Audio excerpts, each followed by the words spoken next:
Howdy! Welcome to Aspire Mountain Academy. I'm Professor Curtis, your instructor for this course in Introductory Statistics. In less than 10 minutes, this video introduces the chi-square distribution and explains how to find critical values based on that distribution. Let's get started. So if you recall back more than several mini lectures ago, we looked at a dice rolling experiment. And we were looking at this to introduce the idea of sampling distributions. If you'll remember, we were looking at the distributions for different sample statistics. And we noticed that the sample means and proportions would give us normal distributions. But when we look at the variance, the result was a skewed distribution.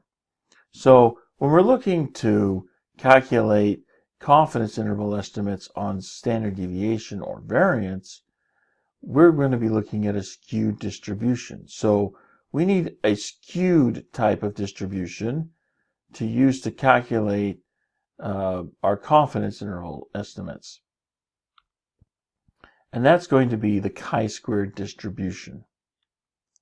So we calculate the chi-squared statistic with the equation that you see here, degrees of freedom multiplied by the sample variance divided by the population variance.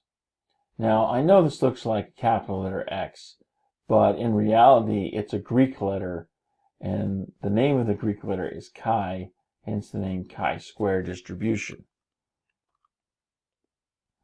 There's some important properties of the chi-square distribution that we need to recognize. First of all, unlike the normal and the student t distributions that we've seen so far, the chi-square distribution is not symmetric. That's really important. Another important feature of the chi-square distribution is that values for the chi-square statistic can be 0 or they can be positive, but they can never be negative. So all these different chi-square distributions that you see here, different sample sizes, notice how no part of the curve actually goes to the left side of this y-axis. You're never going to get a negative value out for chi-square because all the chi-square distributions exist only in this first quadrant of the Cartesian plane. Chi-square distribution is different for each number of degrees of freedom, as you see here. So if you've got 1 degree of freedom, the curve looks like this. 4 degrees of freedom looks like this. You can see with increasing number of degrees of freedom that the skewness starts to leave the distribution and it starts to look more and more like a normal distribution. And indeed, that's what we find. So the distribution will become more symmetric as you increase the degrees of freedom, because as you increase the degrees of freedom, the chi-square distribution is approaching a normal distribution.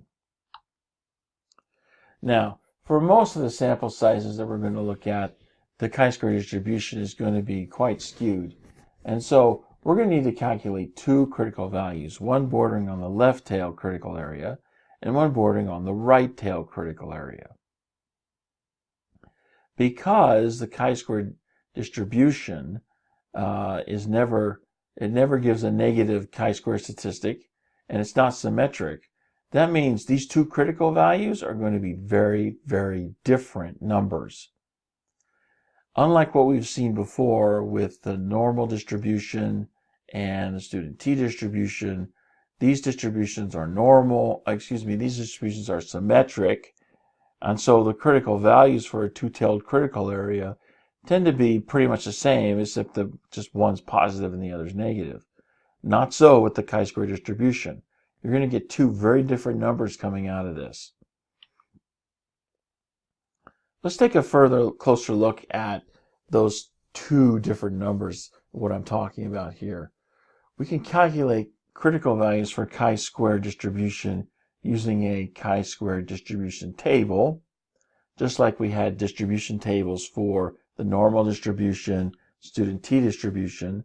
But I find it's much easier just to use StatCrunch. So if, for example, we're asked to find critical values for a sample size of 10, 95% confidence level, I'm just going to go get into the chi-square calculator inside StatCrunch, and I'm just going to put my numbers in here and let it calculate it for me. So notice the numbers that I put in and where they're actually going. Degrees of freedom, 1 less than the sample size, so that goes up top. Remember, the common mistake that students often make is they put the sample size in, and that's not what goes here. What goes here is degrees of freedom, which is 1 less than the sample size. And then you're going to put your confidence level. Notice the confidence level comes in here on the right. That's the area in between the two tails. I've selected the between option up here. So I'm going between the left and right tails. That area in the middle is my confidence level. And then, once I've hit compute, out comes the two numbers that you see there for my critical values. The one on the left is chi-squared sub L, the critical value on the left, because this is providing the border for the left tail. See 2.7, that's about what we see here with the border here of the left tail. So that's the critical value on the left. Likewise, the critical value on the right, chi-squared sub R, 19. 19 is about what we see here with the border here for this right tail in our distribution. So that's providing the boundary here for the right tail. So one value on the left, one value on the right. You can see that they're very different numbers. And that's because the chi-square distribution is a skewed distribution. Here's another example. I'm going to go ahead and let you practice on this one. So go ahead and stop the video here, get into StatCrunch, see what you can do with this. Sample size of 23, 90% confidence level. Find your critical values from the chi-square distribution.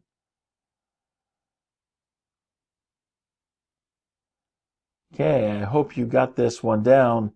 Let's see how you did. So in the chi-square calculator there in StatCrunch, I'm going to select that between option. And degrees of freedom, it's going to be 1 less than the sample size. So sample size of 23 means we have 22 degrees of freedom. Put that 90% confidence level there on the right, hit compute, and out comes my two critical values. The one on the left is chi-squared sub L. The one on the right, chi-squared sub R. Again, notice that they're two very different numbers because the chi-square distribution is always positive and not symmetrical. And that brings us to the end of this mini lecture. I hope you found it helpful. You can find more mini lectures for this and other courses at AspireMountainAcademy.com. Thanks for watching. I'll see you in the next video.